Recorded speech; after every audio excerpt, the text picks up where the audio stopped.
वैसे तो राजनीति में नैतिकता नाम की चिड़िया बची नहीं है।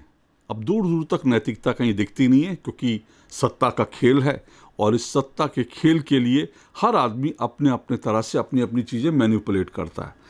लेकिन फिर भी अगर नैतिकता थोड़ी बहुत बची हुई है, अगर नैतिकता थोड़ी बहुत है या नैतिकता का कोई थोड़ा बहुत पैमाना हो सकता है जिस पर हम नेताओं को कसें, अगर ऐसी कोई कसौटी हो सकती है, तो मैं ये कहूँगा कि दिल्ली के मुख्यमंत्री अरविंद केजरीवाल एक बार फिर से नैतिकता के इम्तहान में, नैतिकता की कसौटी पर वो पूरी तरह से फेल हो गए हैं। लेकिन योगी आदित्यनाथ का इम्तहान अभी बाकी है। कैसे, वो मैं आपको बताता हूँ। आपको अच्छी तरह से याद होगा कि अरविंद केजरीवाल ने अपनी राजनीति की शुरुआत जो की थी वो कांग्रेस के खिलाफ लड़ते हुए की थी। और अरविंद केजरीवाल कहते थे कि दरअसल उनको राजनीति में इसलिए आना पड़ा क्योंकि कांग्रेस जैसी जो भ्रष्ट पार्टी है उससे उनको लड़ना था। आपको अच्छी तरह से याद होगा 2010, 11, 12 का वो आपको दौर याद होगा जिस वक्त कांग्रेस के हर बड़े नेता को लेकर के, विपक्ष के हर बड़े नेता को लेकर के अरविंद केजरीवाल कहते थे कि ये भ्रष्ट हैं और इन लोगों को राजनीति में होने का कोई हक नहीं। मैं अगर ऐसे लोगों के नाम गिनाना चाहूँ तो उन लोगों के नाम थे, उन लोगों के जो नाम है जिनको अरविंद केजरीवाल कहते थे कि ये लोग बिल्कुल भ्रष्ट हैं और उनको राजनीति में नहीं आना चाहिए। वो कहते थे कि सोनिया गांधी भ्रष्ट हैं, अरविंद केजरीवाल कहते थे राहुल गांधी भ्रष्ट हैं, अरविंद केजरीवाल ये कहते थे प्रणब मुखर्जी भ्रष्ट हैं, अरविंद केजरीवाल कहते थे कि शीला दीक्षित देश की भ्रष्टतम मुख्यमंत्री हैं, अरविंद केजरीवाल कहते थे कि जो सलमान खुर्शीद हैं वो भ्रष्ट हैं। और इस तरह से कांग्रेस के जितने, दिग्विजय सिंह को भ्रष्ट कहते थे। तो जितने नेता थे, कांग्रेस के बड़े बड़े दिग्गज नेता थे, वो अरविंद केजरीवाल कहते थे सबके सब भ्रष्ट हैं, इनकी जगह जेल में होनी चाहिए। और अगर बाकी नेताओं की बात करूं, वो लालू यादव को कहते थे कि लालू यादव जो हैं भ्रष्ट हैं और लालू यादव जैसे नेता को राजनीति में होने का हक नहीं है। इसी तरह से अरविंद केजरीवाल ये भी कहते थे शरद पवार देश के सबसे भ्रष्टतम नेता हैं और वो कहते थे शरद पवार के जो उन्होंने भ्रष्टाचार से पैसा कमाया है, उनका जो कमाई है उन्होंने जिस स्विस बैंक अकाउंट में रखी हुई है, अरविंद केजरीवाल कहते थे कि मेरे पास उस स्विस बैंक अकाउंट का नंबर भी आ गया है। और आपको ये भी याद होगा कि अरविंद केजरीवाल और आम आदमी पार्टी के जो तमाम नेता हैं वो बार बार जो हैं वो फाइलें लेकर प्रेस कॉन्फ्रेंस में बैठते थे, प्रेस कॉन्फ्रेंस में फाइलें हिलाते थे और कहते थे ये देखिए, ये कांग्रेस के फलाना नेता का करप्शन का जो पूरा का पूरा रिकॉर्ड है मेरे पास आ गया, जैसे ही मैं सत्ता में आऊँगा इनको जेल में भेज दूंगा। ऐसे कई नेताओं के खिलाफ उन्होंने फाइलें लहराई। और फिर आपको ये भी याद दिला दूँ कि यही अरविंद केजरीवाल हैं जिन्होंने अपने बच्चों की कसम खा के कहा था कि चाहे कुछ भी हो जाए कांग्रेस से मैं कभी भी हाथ नहीं मिलाऊंगा। लेकिन उन्होंने एक बार तो कांग्रेस के साथ मिलकर सरकार बनाई, लेकिन वो जैसे तैसे हुआ। वो कहते हैं कि वो इसलिए क्योंकि उनको सत्ता में रहना था और उसके बाद उन्होंने कहा कि अब कांग्रेस से मैं दोबारा हाथ नहीं मिलाऊंगा। लेकिन अब वही अरविंद केजरीवाल एक बार फिर विपक्षी एकता के बहाने देश में लोकतंत्र को, इन्वर्टेड कॉमा में, लोकतंत्र को बचाने के लिए वो निकले हैं। वो कह रहे हैं कि देश में लोकतंत्र को बचाने के लिए कांग्रेस से, दुनिया के देश के सबसे भ्रष्टतम जो नेता हैं शरद पवार से, और जो भ्रष्टतम नेता हैं लालू यादव से, उन सब से हाथ मिलाने के लिए अरविंद केजरीवाल एक बार फिर मजबूर हो गए हैं। पटना में जो विपक्षी दलों की एक जो पूरी एक कवायद हुई थी जिसमें विपक्षी एकता के नाम पर तमाम पार्टियां मिली थी, उसको लेकर वहां पर वो एक बार फिर से अब दूसरी जो बैठक होने जा रही है, इससे पहले वो पटना की बैठक में भी अरविंद केजरीवाल थे और अब वो आपको दूसरी बैठक में भी नजर आएंगे। जो बैठक अब जो है वो कर्नाटक में, उस बैठक में भी वो पहुंचे हुए हैं। तो सवाल उठता है कि आप तो बहुत सीना ठोक कर कहते थे कि आप बड़े ईमानदार हैं, आप बड़ा सीना ठोक कर कहते थे कि आप राजनीति बदलने आए हैं, आप बहुत सीना ठोक कर कहते थे कि आप जो है कांग्रेस से हाथ नहीं मिलाएंगे, बच्चों की कसम खाते थे कि कांग्रेस जैसी भ्रष्ट पार्टी से कभी हाथ नहीं मिलाएंगे, उसके खिलाफ ज़िंदगी भर लड़ेंगे। लेकिन आज आखिर क्या हो गया कि आप एक बार फिर से कांग्रेस के साथ हाथ मिलाने के लिए तैयार हो गए। हालांकि ये विपक्षी एकता कितनी आगे जाएगी इसका मैं विश्लेषण जो है ये जब बैठक हो जाएगी उसके बाद एक बार ज़रूर विश्लेषण करूंगा, क्योंकि ये ज़रूर है कि मोदी को हराने के लिए सब लोग एक साथ बैठे ज़रूर हैं, लेकिन सीटों का बंटवारा हो पाएगा नहीं हो पाएगा, कैसे होगा, दिल्ली और पंजाब में कैसे कांग्रेस और आम आदमी पार्टी मिलकर चुनाव लड़ सकती है, ये सब चीज़ें जो है इसका अलग से विश्लेषण करूंगा मैं, तब इस पर विस्तार से बात करेंगे। क्योंकि ये चीज़ें क्या वास्तव में जो है ये लोग इस हद तक आगे बढ़ सकते हैं कि सीटों का बंटवारा भी कर सकते हैं पंजाब और दिल्ली में, ये अभी देखना बाकी है। लेकिन आप कांग्रेस की शरण में पहुंच तो गए, और कांग्रेस ने भी जिस तरह से आम आदमी पार्टी के सामने सरेंडर कर दिया, क्योंकि कांग्रेस को भी केंद्र में अपनी सरकार चाहिए, उसके लिए उन्होंने आम आदमी पार्टी के सामने सरेंडर कर दिया, वो भी दिलचस्प बात है। पंजाब के कांग्रेस के नेता, दिल्ली में अजय माकन जैसे जो नेता है, वो लगातार कह रहे हैं कि आम आदमी पार्टी से हाथ नहीं मिलाना है, लेकिन राहुल गांधी को प्रधानमंत्री बनाना है, इसलिए जो है फिलहाल सबसे हाथ मिलाना है, ये विपक्ष की रणनीति दिख रही है। तो बहरहाल अरविंद केजरीवाल ने एक बार फिर अपनी जो कस्में खाई थी उनको तोड़ दिया, और इसीलिए मैंने कहा नैतिकता के पैमाने पर मैं कहता हूँ कि पूरी तरह से एक बार फिर से फेल हो गए हैं। लेकिन जैसा मैंने कहा, अभी योगी आदित्यनाथ का बाबा का इम्तहान होना बाकी है। वो मैं क्यों कह रहा हूँ? वो मैं इसलिए कह रहा हूँ क्योंकि इसी बीच एक और बड़ी खबर आई। वो बड़ी खबर क्या है आप जानते हैं?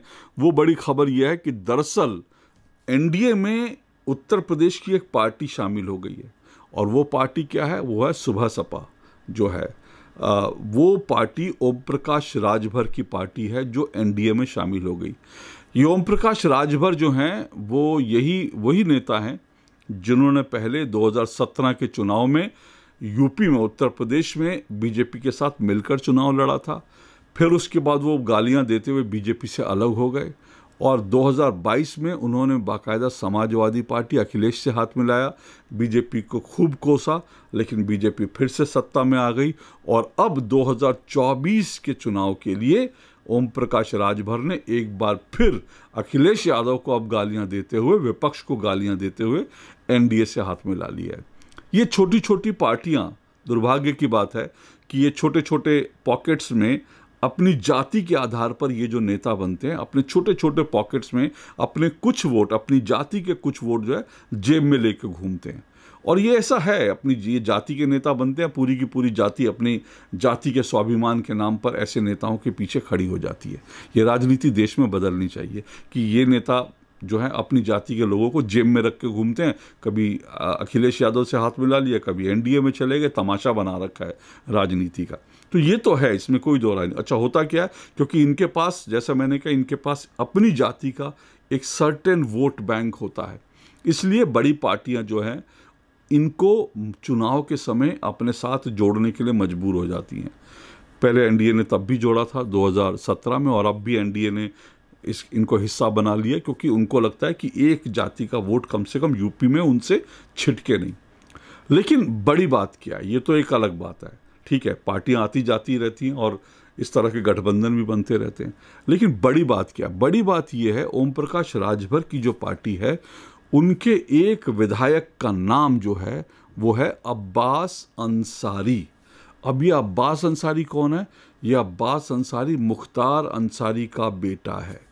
आप सोचिए राजनीति किस तरह से जो है टर्न लेती है। वो मुख्तार अंसारी जिनकी हालत ख़राब कर रखी है जो है योगी आदित्यनाथ ने उत्तर प्रदेश में, उनका बेटा अब जो है फिलहाल टेक्निकली कहेंगे तो वो इस वक्त एनडीए का हिस्सा है, यानी योगी आदित्यनाथ की पार्टी के साथ है। हालांकि मैं ये भी आपको बता दूं, ये दरअसल जो अब्बास अंसारी है, ये दरअसल जो है इसको जो है टिकट जो है ओम प्रकाश राजभर की पार्टी का मिला है, लेकिन वास्तव में ये अखिलेश यादव का कैंडिडेट था, जिसको अखिलेश यादव ने टिकट दिलवाया ओपी राजभर की पार्टी से। मऊ सदर की सीट से ये विधायक बना और करीब करीब 35,000 वोट से जीत आई है। ये देश की राजनीति का दुर्भाग्य है कि आज भी इस तरह के लोग जो हैं बड़ी जो है वोट लेकर जीत जाते हैं। तो बहरहाल, तो मैं ये कह रहा था कि अब जो है ये जो अब्बास अंसारी है, ये अब योगी आदित्यनाथ के लिए एक बड़ी चुनौती बन गया है। यानी अब योगी आदित्यनाथ इससे कैसे निपटेंगे, ये बड़ी चुनौती बन गया है। हालांकि जो है अपनी अपनी तरफ से जो OPR राजभर और अभी बीजेपी के कुछ नेता अपनी अपनी तरफ से बयान दे रहे हैं, लेकिन मैं ये कह रहा हूँ कि योगी आदित्यनाथ का असली टेस्ट कब होगा, क्योंकि योगी आदित्यनाथ ये कह चुके हैं कि वो माफिया को मिट्टी में मिला देंगे। तो क्या योगी आदित्यनाथ अपने साथ किसी मीटिंग में, किसी जलसे में, क्या अब्बास अंसारी को अपने साथ लेके चलेंगे? क्या अब्बास अंसारी और मुख्तार अंसारी के सारे पाप वो भूल जाएंगे? जिस माफिया को मिट्टी में मिलाने का वादा किया था, क्या उस माफिया के साथ हाथ मिला लेंगे? ये बड़े सवाल हैं। वैसे मेरा मानना है, मोटे तौर पर मानना है कि ये अब्बास अंसारी का कोई ना कोई जो है हल बीजेपी को निकालना होगा, क्योंकि अगर नहीं निकालेगी बीजेपी तो उसके लिए यूपी में थोड़ा सा मुश्किल हो सकती है, क्योंकि बीजेपी का कोर वोट जो उससे नाराज़ हो सकता है और बीजेपी को कई बड़े सवालों का जवाब देना पड़ सकता है। लेकिन मैंने कहा कि बाबा का इम्तहान क्या है, योगी आदित्यनाथ का इम्तहान ये है कि क्या क्योंकि OP राजभर की पार्टी से हाथ मिला लिया तो क्या मुख्तार अंसारी के केस ख़त्म हो जाएंगे? क्या अब्बास अंसारी जो अभी भी जेल में बंद है क्योंकि उसके खिलाफ ED की कार्रवाई चल रही है, और अब्बास अंसारी की जो पत्नी है वो भी जेल में बंद है क्योंकि उसने भी प्रभावित करने की कोशिश की थी कुछ इस पूरे केस को, तो सवाल ये है कि क्या मुख्तार अंसारी जैसे माफिया को मिट्टी में मिलाने की जो कसम खाई थी योगी आदित्यनाथ भूल जाएंगे, और क्या मुख्तार अंसारी को एक सेफ पैसेज मिल जाएगा बाहर निकलने का? या फिर अब्बास अंसारी जो जेल में बंद है, क्या ED उसके खिलाफ केस वापस ले लेगी और वो जो है नेता के तौर पर NDA का प्रचार करेगा, या उसकी पत्नी जो है उसके लिए भी सेफ पैसेज मिल जाएगा? ये वो सवाल हैं जिन पर अब योगी आदित्यनाथ का इम्तहान होगा। तो अरविंद केजरीवाल तो इम्तहान में फेल हो चुके हैं, लेकिन मैंने कहा अभी योगी आदित्यनाथ का टेस्ट बाकी है।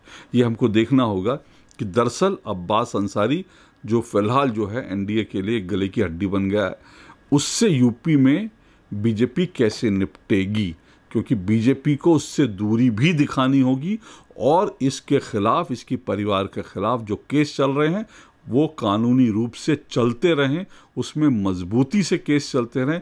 बीजेपी को ये भी एश्योर करना पड़ेगा, और इसको लेकर बीजेपी अगर OP राजभर के सामने कोई भी अगर चीज़ में इसको लेकर नरम पड़ती है, घुटने टेकती है, तो ये बीजेपी के लिए शुभ संकेत नहीं होगा। बीजेपी की ऐसा करने से मुश्किलें बढ़ सकती हैं। इसको लेकर आप क्या सोचते हैं? क्या राजनीति में नैतिकता होनी चाहिए? क्या नैतिकता का ये सवाल जो हैं इन पार्टियों के लिए कोई मायने रखते हैं, नहीं रखते? इन सब पर आप अपनी प्रतिक्रियाएं ज़रूर भेजिएगा। आज के लिए इतना ही। नमस्कार।